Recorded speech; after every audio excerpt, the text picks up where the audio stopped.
Cinema నిజంగా చెప్తున్నాను.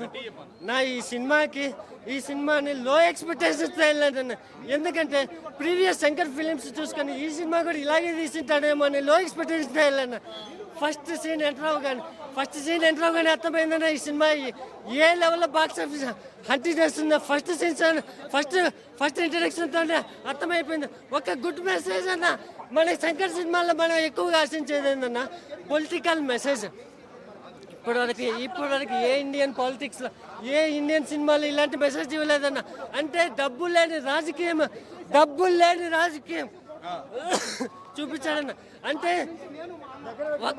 ఒక ప్యూర్ క్యారెక్టర్, ఒరిజినల్ క్యారెక్టర్, నిజాయితీ పరుడు ఉన్న సామాన్య పరుడు ఎలక్షన్లోకి వెళితే ఏ విధంగా పొలిటికల్ చీడపురుగు అనేది ఆ నిజాయితీని ఎలా చంపేస్తుంది, అతను కూడా రాజకీయ నాయకుడిగా ఒక క్యారెక్టర్ పోగొట్టుకొని రాజకీయంలో ఎలా కలిసిపోతాడనేది కళ్ళ కట్టి నుంచి చూపించాడన్న.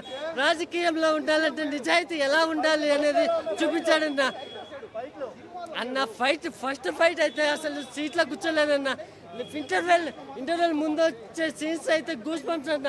అంటే ఇంటర్వెల్ ముందు వచ్చే 20 minutes అయితే నెవర్ సీన్ బిఫోర్ అన్న. ఆ విధమైన అంటే ఎవరు ఎక్స్పెక్ట్ చేయలేరు.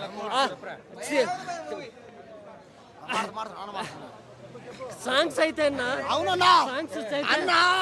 ఆ విజువల్స్ కానీ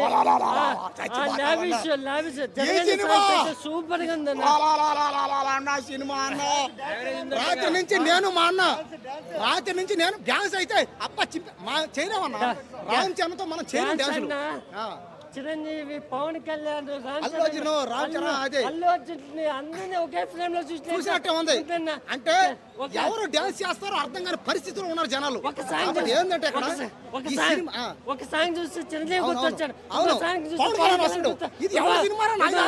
సాంగ్ చూసి అల్లు అర్జున్ అసలు ఎవరి సినిమా చూస్తున్నాం అర్థం కాలేదు. అదే అంటే కనిపిస్తున్నాడు. ఎందుకంటే రాత్రి నుంచి మేము 500 పెట్టి టికెట్ కొని అదే ఫుట్పాత్ మీద పడుకున్నాం. ట్యాంక్ బండ్లో స్నానం చేసి ఇద్దరం సినిమా చూసాం. ఆవేశం నవ్వుతాడంటే మీకు ఎలా వస్తుండే నువ్వు 500 పెట్టి టికెట్ కొన్నాం. మేమిద్దరం కూలి పని పోతాం. చూడు మా అన్న జై జనసేన. ఈ సినిమా ఖచ్చితంగా అన్న, ఈ సినిమా ఉండనా తెలియాలి అందరికి. ఇది ఒక గ్లోబల్ సినిమా. ఆయన ఒక గ్లోబల్ స్టార్ అయినా. నువ్వు కూడా రా బాబు, నీ బాధ అర్థం అవ్వాలా.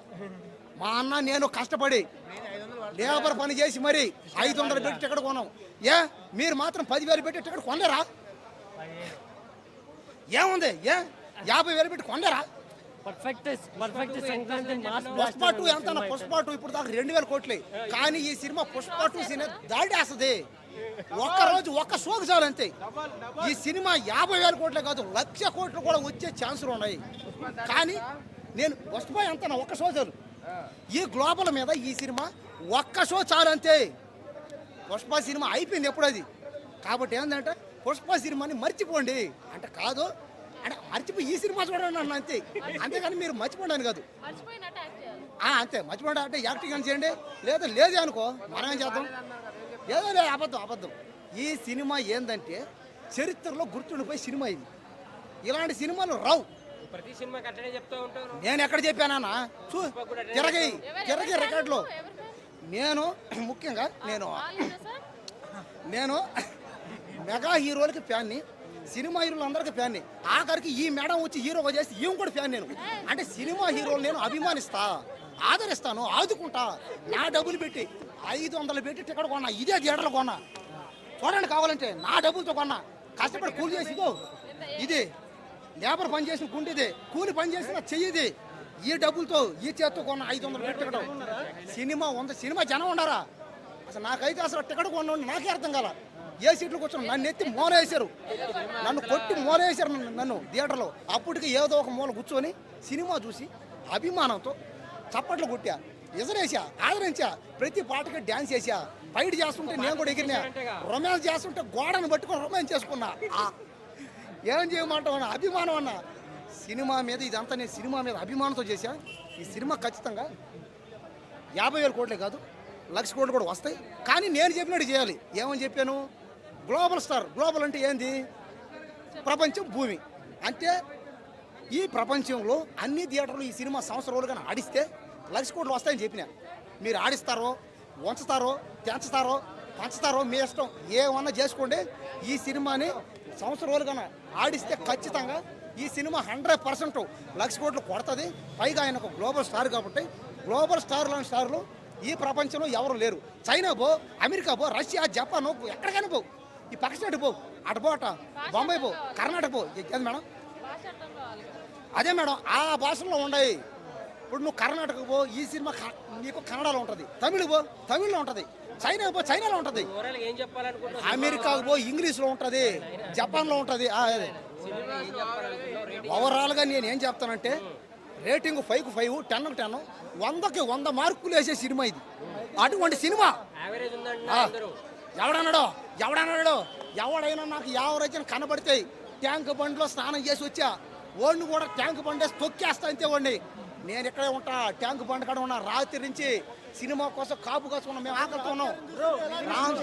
నాకైతే రామ్ చరణ్ చూస్తుంటే దేవుడు. వీళ్ళ స్టోరీ మీకు కనిపిస్తుంది. అసలు కొన్ని రిఫరెన్స్లు మనం రిఫరెన్స్తో కంపేర్ చేయలేము. ఎందుకంటే ఆల్మోస్ట్ మన ఆడియో లంచ్ కూడా సార్ చెప్పారు. ఏం చెప్పారు? The story was written by 4 years ago అని. సో 4 సంవత్సరాల క్రితం రాశారు. ఆ ఈవెంట్స్ అనేవి ఆయన ప్రిడిక్ట్ చేసి రాశారేమో. అన్ప్రిడిక్టబుల్ కాదు, ప్రిడిక్టబుల్ స్టోరీనే రాశారు. శంకర్ సార్ మాత్రం ప్రిడిక్టబుల్ స్టోరీ రాసి చాలా అంటే ఈ 4 yearsలో డైలాగ్ నేను చెప్పను అన్న. నేను డైలాగ్ చెప్పను, ఇంటర్వ్యూ ట్విస్ట్ అసలు చెప్పను. ఎందుకంటే డైలాగ్ చెప్పామనుకో, ఇంటర్వ్యూ ట్విస్ట్ చెప్తే మూవీ చూసి వేస్ట్. డైలాగ్ కానీ ఇంటర్వ్యూ ట్విస్ట్ కానీ చెప్పకూడదు. మీరే కదా, ఎవరు చెప్పకండి. మీరు కూడా ఇఫ్ ఇన్కేస్ ఎవరు చెప్పినా దాన్ని తమ్నైల్ వేసి ఏదో ఒకటి అరెస్ట్ చేసిన తర్వాత ఇంటర్వ్యూ ట్విస్ట్ చెప్పకండి. సీజ్ ద షిప్ అన్న, ఇవన్నీ కాదన్న. అంతకు మించి అన్ప్రిడిక్టబుల్ అంటే అన్ప్రిడిక్టబుల్. ఎవ్రీ సీన్, క్లైమాక్స్ అయినా, ఇంటర్వ్యూ బ్యాంగ్ అయినా అన్నీ అన్ప్రిడిక్టబుల్.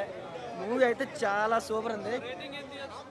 4 years అన్న, అవుట్ ఆఫ్ 5 రేటింగ్ కాదు. అసలు ఒక క్లాస్ మూవీ అని చెప్పలేము, ఒక మాస్ మూవీ అని చెప్పలేము అనమాట. మనం అసలు క్లాసా మాసా ఏం అర్థం అవ్వట్లేదు నాకు మూవీ.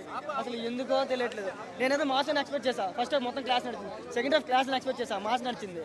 సో ఆ ఫైట్లు కానీ, మాస్ యాక్షన్స్ కానీ, ఎస్జే సూర్య ప్రిడిక్టబుల్ స్టోరీ అన్న. కాకపోతే శంకర్ గారు ప్రిడిక్ట్ చేస్తారు 4 years ముందు. ప్రిడిక్టబుల్ స్టోరీ ఇది. ఆ విషయం కూడా మనం చెప్పొచ్చు. చాలా బాగుంది. రచ్చ 2000 కోట్లు 3000 కోట్ల సంగతి పక్క పెడితే సినిమా అయితే వండర్ఫుల్గా ఉంది. రాజమౌళి తర్వాత ఫెయిల్యూర్ అంటారు కదా, సో అది ఆచార్యతోటి క్లియర్ అయిపోయింది అనమాట. ఖచ్చితంగా సినిమా ఇది ఓన్లీ రామ్ చరణ్ కోసం చూడొచ్చు. అలాగే ఎస్జే సూర్య ఉన్నాడు కదా, ఆయన విలనిజం చేస్తున్నాడా కామెడీ చేస్తున్నాడు అర్థం కట్లే. అసలు ఆపోజిట్గా అంటే రఫ్ అండ్ టఫ్గా. ఒకనొకప్పుడు యంగ్లో ఉన్నప్పుడు చిరంజీవి గారు ఆయనకు దగ్గర విలన్లతోటి పోటాపోటీగా యాక్టింగ్ చేస్తారు. అలాంటి రఫ్నెస్ కనపడుతుంది అనమాట. మనకు శంకర్ గారి పాత సినిమాలని గుర్తొస్తుంది. పాటలు బాగున్నాయి. ఒకటి నానా హైరాన్ అనే సాంగ్ లేకపోవడం ఒకటి మిస్ అయిన ఫీలింగ్ కలిగింది. బీజిఎం అయితే నిజంగా వండర్ఫుల్. అలాగే బ్రహ్మానందం గారు జస్ట్ ఇలా ఒక సెకండ్ వచ్చిపోతారు, ఒక 2 నిమిషాలు అట్లా ఉంటాడు. ఆయన వచ్చినంతసేపు బాగా అనిపిస్తుంది. ఆయన వెన్నెల కిషోర్ కూడా జస్ట్ వచ్చేసి అలా ఎంటర్టైన్మెంట్ చేసిపోతాడు. సునీల్ గారు అయితే సైడ్ క్యారెక్టర్ అన్నట్టుగా సైడ్కి నడుస్తూ ఉంటాడు, అది బాగా అనిపించేస్తుంది. అంజలి గారి పాత్ర అయితే సూపర్గా ఉంది. అలాగే హెలికాప్టర్ సన్నివేశాలు చాలా అంటే చాలా బాగా అనిపించేస్తాయి. ఇక ఓన్లీ రామ్ చరణ్ గురించి చెప్పుకోవాలి భయ్యా. సినిమాలో చెప్పాలనుకుంటే మాత్రం పర్ఫెక్ట్గా, అంటే ఎందుకురా బాబు ఇలా రకరకాల ట్రోల్ చేస్తూ ఉంటారు కదా, ఆ ట్రోలర్స్ అందరికీ ఖచ్చితంగా రాటు దింపగలడనే చెప్పగలను నేనైతే. ఎందుకంటే ఒక అంటే మనలాంటి ఒక సామాన్యుడిగా, అలాగే ఒక పొలిటీషియన్గా, ఒక ఐపీఎస్గా, ఒక ఐఏఎస్గా ఎన్ని పాత్రలు ఒక్కడే చేసి పోషించడం, దాన్ని పర్ఫెక్ట్గా నిరూపించడం అనేది రియల్గా గ్రేట్నెస్ అనమాట. అలాగే ఆ మీసకట్టును చూసారా సన్నగా, అంటే ఓల్డ్ పోలీస్ క్యారెక్టర్ కదా, పొలిటికల్ కదా, సో ఆ లుక్ని పర్ఫెక్ట్గా దించిన అనమాట. ఆయన రాజసంలో పంచాలు కట్టుకొని వస్తుంటే మన ఎన్టీఆర్ గారు, రాజశేఖర రెడ్డి గారు ఇలా గుర్తొస్తారనమాట. అంత బాగా అనిపించేసింది. ఎంగేజ్ అవుతూ మనం ఖచ్చితంగా చూస్తూ కూర్చొస్తారనమాట. ఇంటర్వెల్ బ్యాంగ్ అయితే అద్దరిపోయింది భయంగా, అసలు చెప్పకూడదు దాని గురించి, అద్దరిపోయింది. క్లైమాక్స్ కూడా రచ్చ అనమాట. నిజంగా ఎస్జే సూర్యకి నాకు తెలిసి తెలుగు ఇండస్ట్రీలో ఇక నుంచి 2020లో పర్ఫెక్ట్గా ఆయన అతిపెద్ద విలన్ కాబోతున్నాడు అని అనిపిస్తుంది. ఇంకా కియారా అద్వానీ గురించి అయితే ఆమె ఇద్దరి బాండింగ్ అయితే చాలా బాగా అనిపించేది. చిన్న క్యూట్ లవ్ స్టోరీ చాలా బాగా అనిపించేది.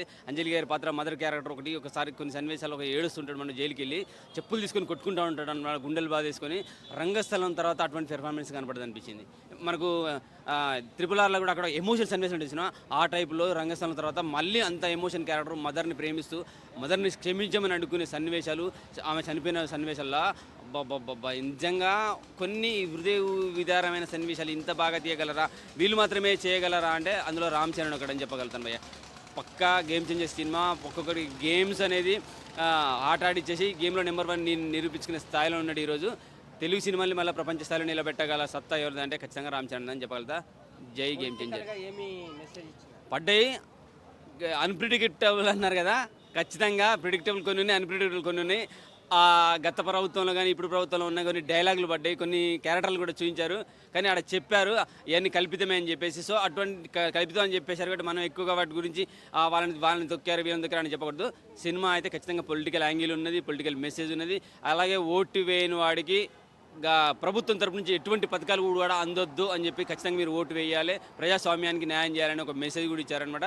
శంకర్ గారు పోయారు అనుకున్నారు, పోలేదు, నిలబడ్డాడు. తన క్యారెక్టర్ ఏందో, తన సినిమా ఏందో, తన సత్తా ఏందో ఎప్పటికైనా నిరూపించుకోగలని చెప్పేసి ఆయన స్థాయి ఏందో నిరూపించుకున్నాడు. ఖచ్చితంగా మంచి సినిమా పడ్డది, గేమ్ చేంజర్తో.